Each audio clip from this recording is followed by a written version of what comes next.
All right, that thing I said. Yeah, no, that's fine too. Yeah. This is not a piece of journalism, is it? Hi, I'm Joe McGrath. I am the artistic director of the Rogue Theater, actually one of the artistic directors of the Rogue Theater, and a founder, along with Cindy Meyer. And I'm here to talk to you about myself, I understand. When you were a little kid, what did you want to be when you grew up?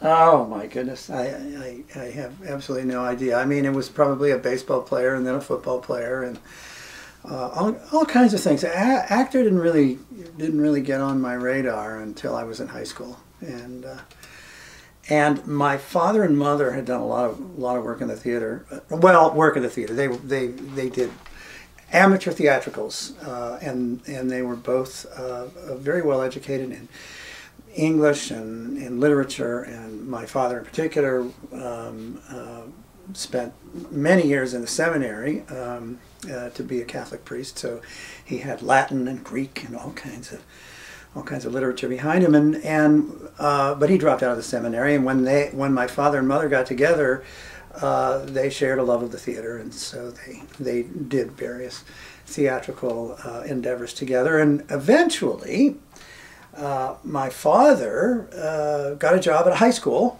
and that's where I was raised, and that's where I went to school, and he must have recognized something in me, because I ended up, along with my brother and sister, we ended up playing leading roles in the plays at the high school that he was directing. It's interesting, my first role was the stage manager in our town, which at the time I didn't really quite appreciate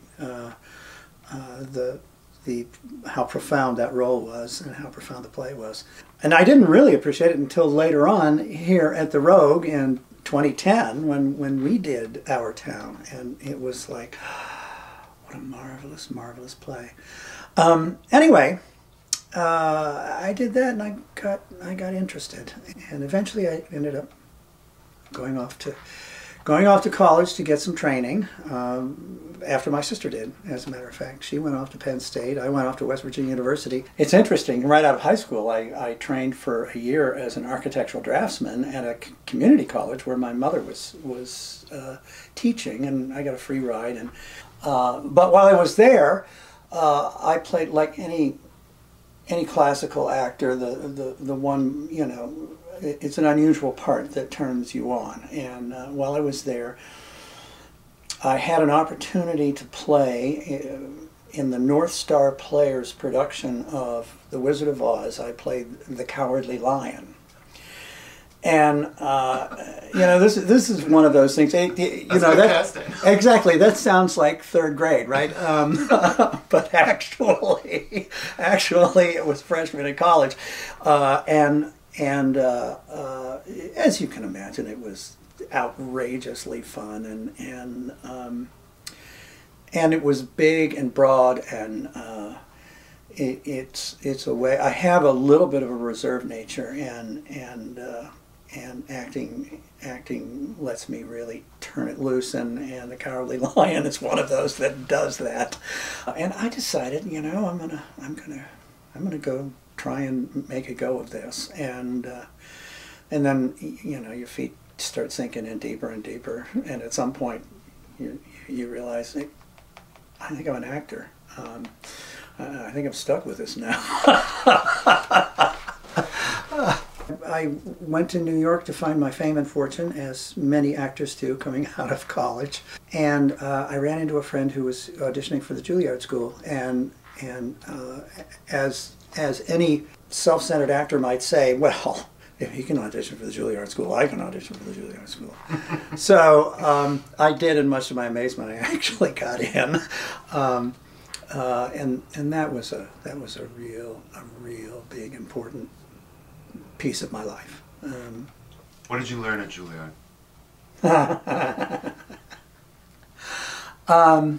Juilliard, in the years that I was there, the Juilliard Theater Center, it's probably its strongest suit was language, vocal production, diction. That was one of the things that really appealed to me. There was a sort of austerity about, I'm sure a whole lot of people would disagree with me on this, but there was an austerity about the nature of theater, live theater, theater that happens in space, as opposed to film. Those two different media place tremendously different demands on an actor, and American acting has been more and more recently shaped, of course, by the film medium. But in the stage, we do a lot of effects.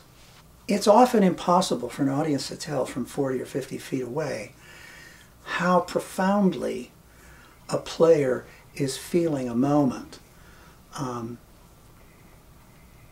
They get an impression, and an audience fills in with what they know about the story and where they think it's headed. And so often what happens to an audience in the theater is an effect more than some, awful, deep, bloody psychological truth that's welling up inside this profoundly welling up inside this actor. And that was one of the things that I really felt like I felt at home with that kind of philosophy, where hey, we're telling a story, we're trying to make something happen inside other people, and that's where the focus is. It's not in here, it's out there. And if that's not happening in there, it doesn't matter what I feel here. So that was one of the things that I think was really an important part of the Juilliard School and the training that I heard, philosophically, the training that I got there. It seemed to me that every instructor at Juilliard, for the most part, was their own universe. You walk through those doors at 301 or 304 or wherever the teacher is teaching, and you step in there and that person is God, and that's the only technique that there is in the world. And for the next 50 minutes or whatever, 2 hours, that technique is what you're going to learn. That technique is you're going to bow down before that altar for the next 2 hours. And you leave the room, you take what you need and leave the rest. But it's not a matter of discussion. There's no yeah, but John, I don't get what this is going to do for me. And it's like, you do it. You just do it. You do it this way. You learn it this way. And in the end, you may find that's not useful for you. All right, that's fine. But there's no particular argument about a given technique. The technique is a technique. It's just what it is. Was there anything you remember picking up that you especially left behind? That I didn't want to have anything to do with? Yeah. I think emotional recall is something that never freaking worked for me. And it might actually be that I'm too scared of it. That it's like, no, I don't want to confront my feelings toward my father on stage in front of all you. I don't even want to do it off stage. Right. Yeah. So that was always something to me, was like kind of playing with fire there. Yeah, and I never really, and perhaps I'm running from it by saying, well, it doesn't really matter, which is my favorite thing that Eve Shapiro said in a class. The one thing that stuck from more than anything else from Juilliard was there was an actor who was he did a scene. It was a scenes class. He did a scene in front of us, and he was getting all sorts of praise for it afterwards. And he said, yeah, but Eve, there's something about it, I just don't feel it. And she said, we don't care what you feel. We care what we feel.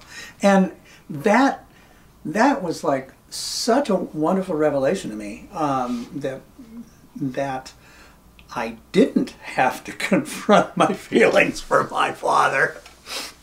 They just had to think I did, which is ultimately what audiences go through. They go through their own their own thing. And we're here as mediums, basically, to help them through that as actors. So what happened after Juilliard? Oh. What can you tell me about your life as an actor and theater artist before founding the Rogue? I spent a year on the road with John Houseman's acting company. I didn't much care for it. You get cynical about audiences and people and everything because they're all a bunch of new faces and none of them matter to you. And it's really kind of like, didn't care for that. So I went out, I headed west. I packed up whatever would fit into a little Toyota station wagon. And headed west, stopped in Chicago, see some friends from West Virginia University. I decided I was going to go swing down to Tucson, Arizona to see my classmate and roommate in New York at Juilliard, Marco Baricelli, at the Arizona Theater Company. And so I drove the day and a half or 2 days or whatever it was, rattling across the United States. In late November, the wind is whipping off the lake in Chicago. It's getting quite uncomfortable, and you know, you pull into Tucson, and there they are sitting in the jacuzzi outdoors. And it was like I was a Northeast guy. I'd never seen anything like it. I thought, well, this is pretty cool. Hung out, ran out of money, had to get a job. Started working at the scene shop at Arizona Theater Company. I got married to Regina Galliano, and she and I started a scene shop, Sonora Theater Works, and she builds draperies, and I designed and built scenery. So for the 90s and the early aughts, that's what I was doing, working with Sonora Theater Works. And in the evening, because she had met me at the Arizona Dance Theater, Mary Beth Cabana called me in to go both design and build scenery for and perform with the Ballet Tucson. And so for 17 years I played Herr Drosselmeyer in their Nutcracker, along with Bottom and an Ugly Stepsister and all kinds of fun stuff there. One irony of the 90s, of course, is that I'd come out of Juilliard, trained in one of the finest language training environments, and for most of the 90s I didn't say a word on stage. It was all mime. And then eventually, in the early aughts, Cindy and I found each other and decided we'd start this enterprise of the Rogue. So as an artistic director, what's the benefit of having an ensemble of actors as opposed to more of like a revolving door? This is a real important piece of what's developed at the Rogue. I think one really important aspect of having an ensemble is a culture. You start to develop a culture of production, and the ensemble is in on that culture. Anybody doing anything, you need experience doing it. You got to be doing it over and over and over again. You get better and better and better by being busy. So, you know, many actors we've seen go off to New York. Happened to me. And you know, you wait on tables, so you do other things for 2 or 3 years. Those are just years that are just slipping through your fingers. Training time to get better, time to get really good at what you do. And here at the Rogue, we give those actors in our ensemble things to do. At least 3 roles a year, and many of them we hope are, you know, at least one of them is a center stage role every season, so that they get some really good experience. Throughout the year we have trainings on Sundays. We probably have a dozen or so throughout the year, where we'll get together on Sunday morning 11 to 1 and we'll train, just the ensemble. I get a little section of that occasionally called Talkin' Good with Joe. I think Matt Bowdren started that, Talking Good. But I get to work with the ensemble on interpretation, poetry, diction. You have a warm-up. I think it's a warm-up or an exercise that I love when you pull out and where you do I think Beach Boys lyrics in a non-regional dialect. Is that what that is? Yeah, at Juilliard, what Edith Skinner did when the years that I was there, I don't think they do this anymore, but the years I was there, we trained into what was called the Mid-Atlantic dialect, which was a mid-20th century, early and mid-20th century stage tradition that actors would speak this Mid-Atlantic dialect, which was kind of quasi-British. It was an American dialect with lots of interesting crap borrowed from British pronunciations. And so we learned this Mid-Atlantic dialect, and it's interesting because you really understand it when you speak it against song lyrics or poetry that is, you know, truly American. And we did. I used to do Little Deuce Coupe by the Beach Boys, who are, you know, super surfer twangy guys, right?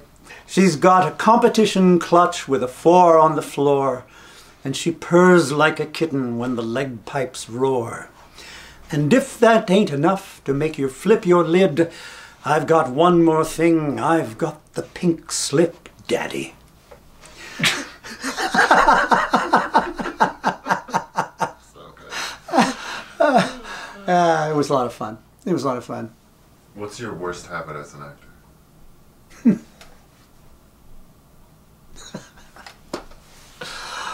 Oh, wow.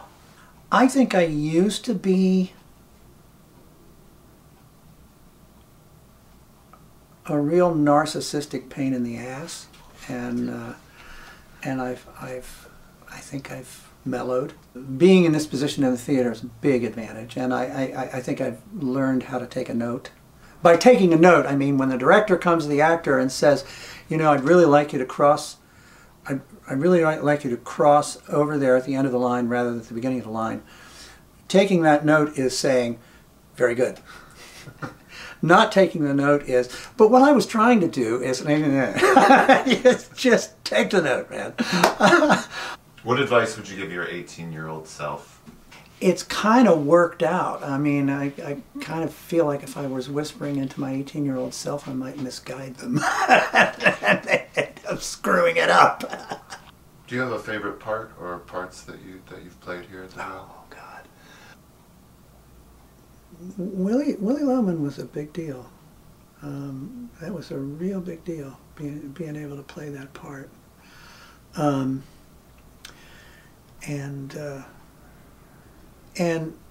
if anything, I mean, I said, oh, I don't want to deal with, you know, the realities of my father, but if there was any part where I did kind of confront my father and how I felt about him and what he was going through and all of that stuff, it would have been on that part. Because there were moments where it just, you know, Willie sounded so much like my father in many ways. Rooster in Jerusalem, that was probably the most fun play I've ever been involved in. It was just such a joy. Although it wasn't so much the part, it's just the play itself was just so much fun. But there have been so many good. I mean, Lear, King Lear's got some of the most beautiful language I ever got to speak on stage. It was just gorgeous. Are there any parts you've played at the Rogue that you wish maybe you could take another crack at? Gosh, I'd have to take a look at the list. Yeah. I want to do the Weir without a mask on. Oh, that part was lovely. I would have loved to have done that and actually delivered it live as opposed to moving to a soundtrack. We do a Shakespeare every year at the Rogue. Do you imagine that we'll get around to them all someday, or are we going to start skipping around? No. We will not get around to them all because there's some stuff in there that's just not very good. It's just that simple. It's hard on an audience, and you know, we're not here to make you suffer through Whatever, you know. I'm not going to pick a title because I'll never hear the end of it if I pick a title somebody adores, you know. One thing that is so cool about the Rogue audience is the community, is the fact that we know these people. This is what I'm saying about being on the road with the acting company. You know, you're in Manhattan, Kansas here, and now you're over here in Idaho, and now you're in South Carolina. You know, you don't know anybody, you know. And but here, we get on stage, we laugh. I know you all, or most of you, and you and I, and we may not know each other's names, but we see one another all the time, and it's really cool to be playing in a community and with familiarity, surrounded with familiar people. The audience loves to know more about what we're doing. That's why the open talks are so popular. They love to know more. Often, you know, they'll come in saying, I tried to get a hold of the play, but I couldn't read the play in advance. I hope it's going to be okay. I say, you'll be fine. You'll be fine. I know you like to read the play in advance, though. And that's really neat. It's neat that our audience is that devoted to it. It's certainly a special event for our audience. And coming back, so many of our audience members say this is the first time I've been out since the pandemic started, coming to our theater, which is great. It's lovely that it's an honor. It's a real honor to be here for them. And they're just so marvelous. Yeah, that's great.